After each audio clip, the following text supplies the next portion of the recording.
పయ్యావుల.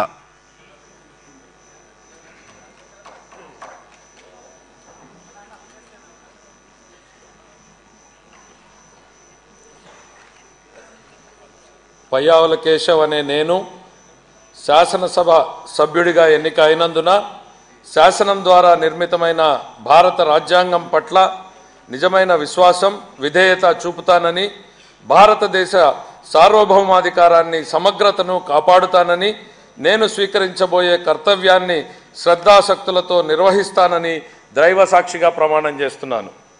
ఆంధ్రప్రదేశ్ శాసనసభ సభ్యుడైన పయ్యావుల కేశవ్ అనే నేను సభ నియమాలకు కట్టుబడి ఉంటానని, వాటిని అనుసరిస్తానని, సభ మర్యాదలను పాటిస్తానని, సాంప్రదాయాలను గౌరవిస్తానని దైవ సాక్షిగా ప్రమాణం చేస్తున్నాను.